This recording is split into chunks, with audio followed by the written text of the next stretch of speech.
Hi hello and welcome back to try it out with Meera Nair. ഈ ആഴ്ച ഞാനൊരു അടിപൊളി ഏത്തപ്പഴം പച്ചടിയുമായിട്ടാണ് വന്നിരിക്കുന്നത്.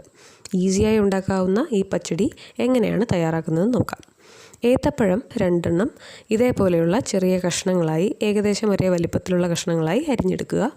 അതിലേക്ക് മുളക് പൊടി, മഞ്ഞൾപ്പൊടി, ഉപ്പ് എന്നിവ ചേർത്ത് നികക്കെ വെള്ളമൊഴിച്ച് അടുപ്പത്ത് വേവിക്കാൻ വെക്കുക.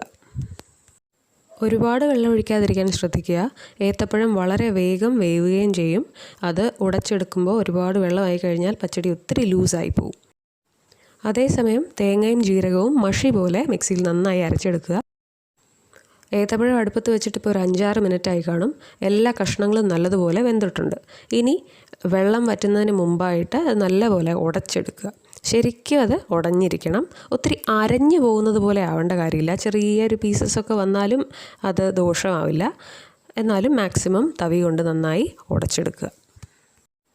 ഏത്തപ്പഴത്തിൻ്റെ എരിവും ഉപ്പും മറ്റും പരിശോധിച്ച് പോരാ എന്നുണ്ടെങ്കിൽ ആവശ്യത്തിന് ഈ സമയത്ത് ചേർക്കാം.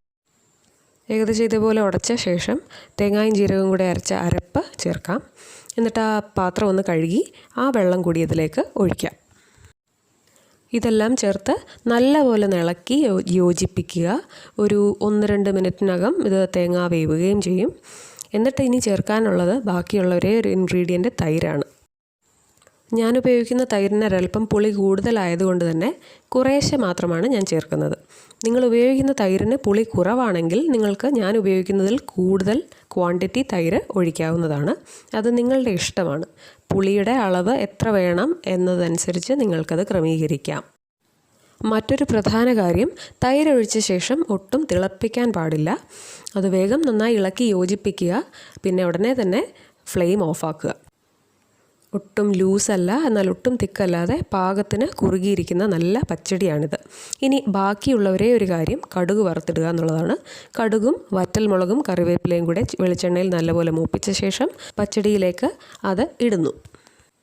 ആരോഗ്യപ്രദവും രുചികരവും തയ്യാറാക്കാൻ വളരെ വളരെ എളുപ്പവുമുള്ളതായ ഏത്തപ്പഴം പച്ചടി അങ്ങനെ ഞാൻ നിങ്ങൾക്കിന്ന് കാണിച്ചു. ഈ പലർക്കും അറിയായിരിക്കും, അറിയാത്ത ഒരുപാട് പേരുണ്ടായിരിക്കും. അറിയാത്തവർ തീർച്ചയായും എൻ്റെ റെസിപ്പി ഫോളോ ചെയ്ത് അത് ട്രൈ ചെയ്ത് നോക്കുക. പിന്നെ നിങ്ങളുടെ അഭിപ്രായങ്ങൾ കോമൻസിലും മറ്റും അറിയിക്കുക. എൻ്റെ വീഡിയോ ഇഷ്ടമായെങ്കിൽ ലൈക്ക് ചെയ്യൂ. ഇതുവരെ സബ്സ്ക്രൈബ് ചെയ്തിട്ടില്ലെങ്കിൽ ഇനിയും മടിക്കണ്ട, സബ്സ്ക്രൈബ് ചെയ്യൂ.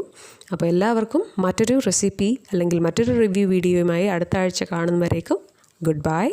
Take care.